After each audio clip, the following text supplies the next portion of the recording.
Greetings for the day, dear students.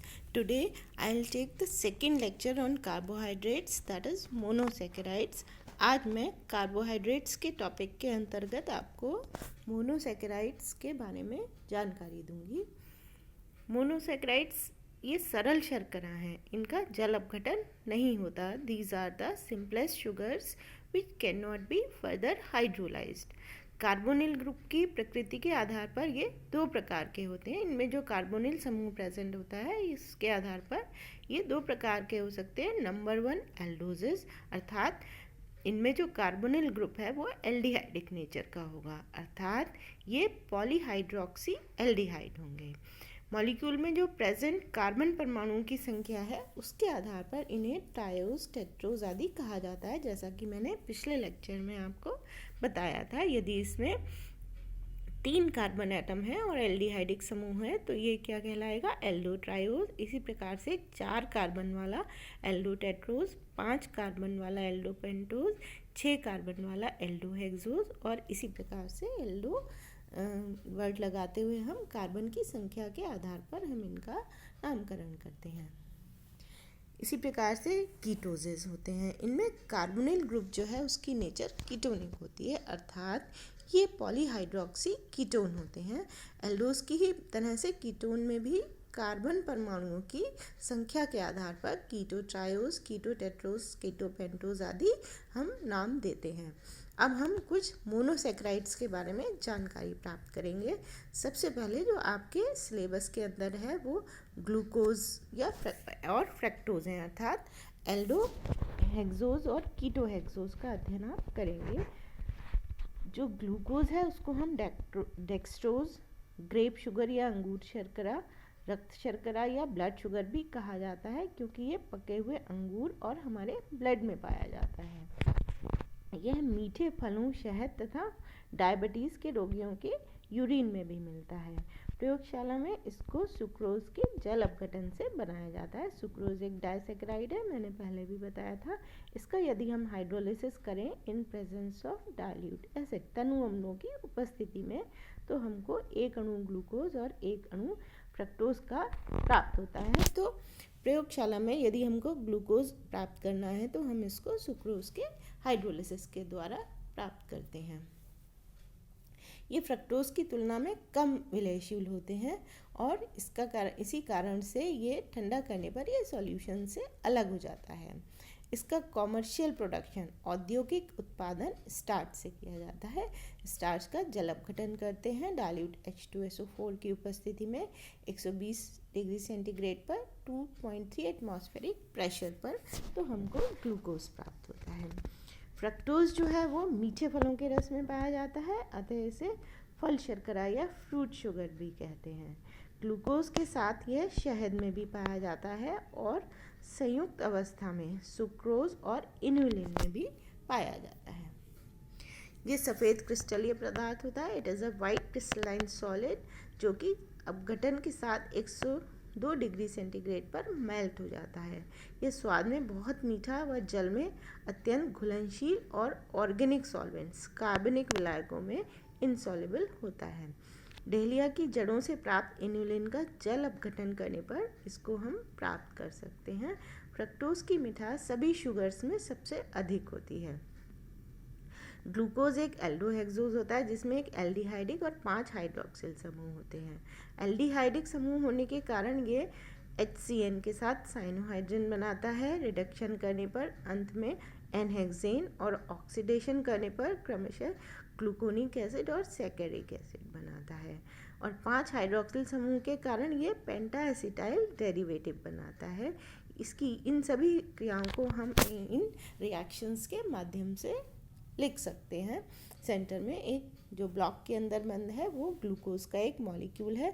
इसमें क्योंकि 4 hydroxyl समूह हैं तो हम उसको चारों को पृथक पृथक न लिखकर CHOH होल 4 लिखकर इसका सूत्र हम लिख सकते हैं। यदि हम इसकी रिएक्शन HCN के साथ करवाएं तो हमको साइनोहाइड्रिन मिलता है। जो HCN का अणु है उसका एडिशन होता है किस पर? एल्डिहाइडिक ग्रुप पर। और यदि हम इसका रिडक्शन करें हाइड्रोजन और प्लैटिनम की उपस्थिति में तो जो एल्डिहाइडिक ग्रुप है वो अल्कोहलिक ग्रुप में रिड्यूस हो जाएगा और हमको सॉर्बिटॉल मिलेगा। और इसका फर्दर रिडक्शन यदि करें हम रेड फास्फोरस और HI की उपस्थिति में, तो सारे के सारे जो इसमें OH समूह हैं उनका रिडक्शन हो जाएगा और हमको N-हेक्सेन प्राप्त होता है। इसी प्रकार से यदि हम इसकी क्रिया एसिटिक एनहाइड्राइड के साथ कराएं तो जो इसमें 4 OH समूह हैं, 5 OH समूह हैं, उनका क्या होगा, हाइड्रोजन एटम किससे, एसाइल ग्रुप से रिप्लेस हो जाएगा और हमको पेंटा एसिटाइल ग्लूकोज प्राप्त होता है। इसी प्रकार से ब्रोमीन वाटर की उपस्थिति में ऑक्सीडेशन करने पर जो एल्डिहाइडिक समूह है उसका ऑक्सीकरण हो जाएगा और हमको ग्लूकोनिक एसिड प्राप्त होता है। और यदि और अधिक तीव्र ऑक्सीकारक जैसे कि नाइट्रिक एसिड की उपस्थिति में यदि इसका फर्दर ऑक्सीडेशन करवाया जाए तो क्या होगा कि जो CH2OH ग्रुप है, प्राइमरी अल्कोहलिक ग्रुप है, उसका भी ऑक्सीडेशन हो जाएगा और हमको सैकेरिक एसिड प्राप्त होता है।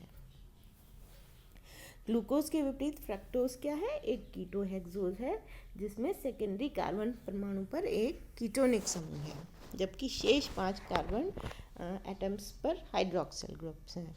अतः ग्लूकोज और फ्रक्टोज की संरचना में केवल फर्स्ट 2 कार्बन एटम्स की संरचना का अंतर है।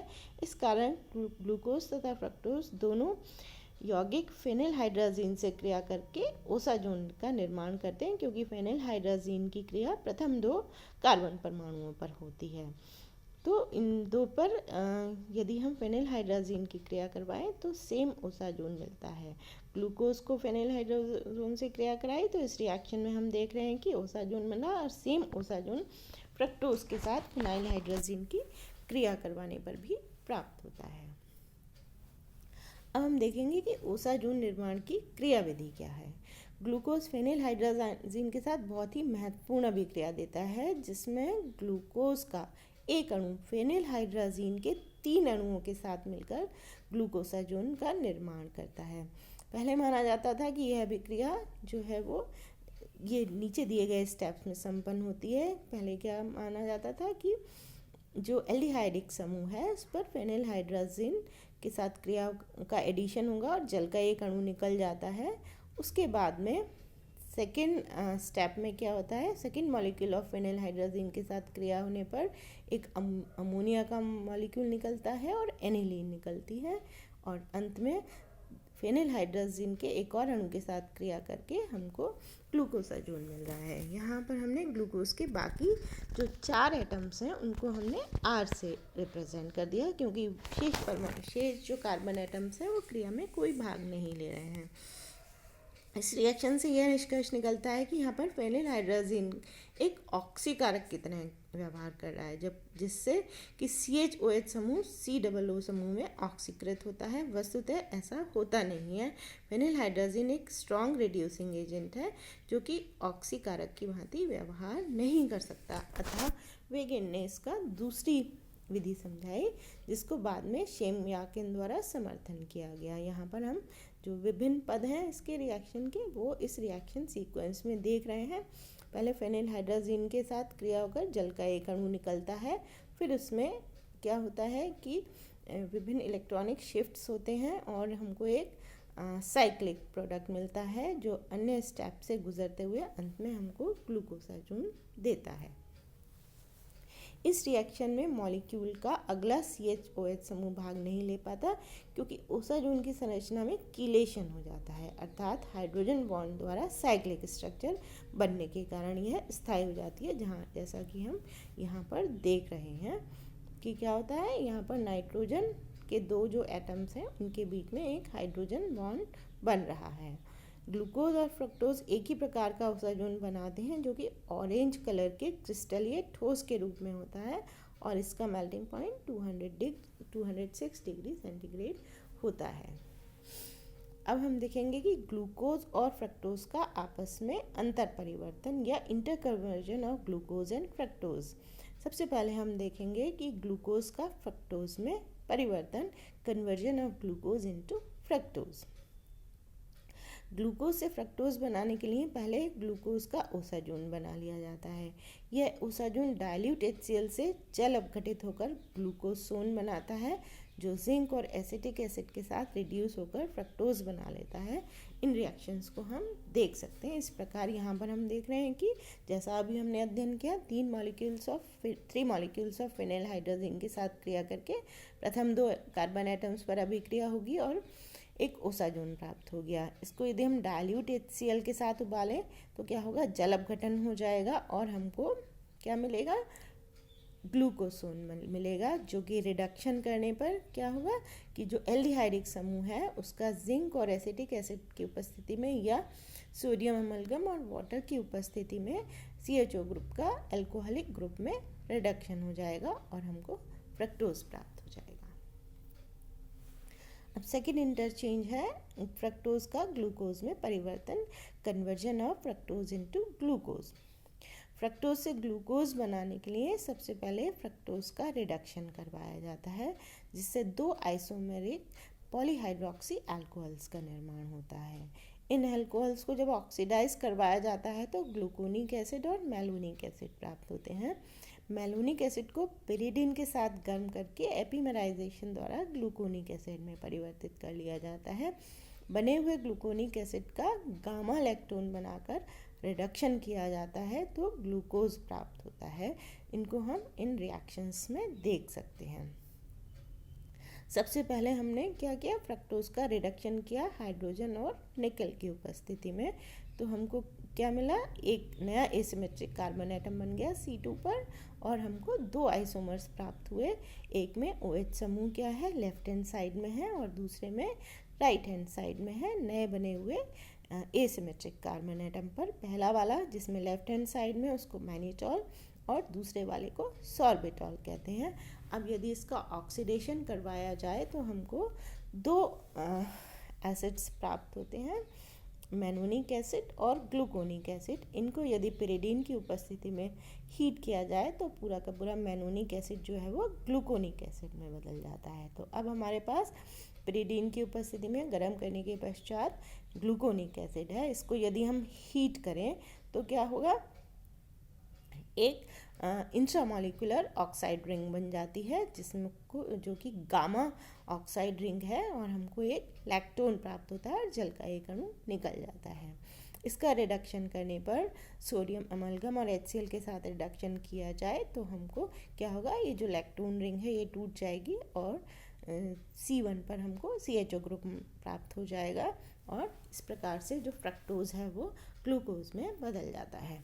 तो ये था पूरा थोड़ा सा introduction about the monosaccharides. Thank you, have a nice day.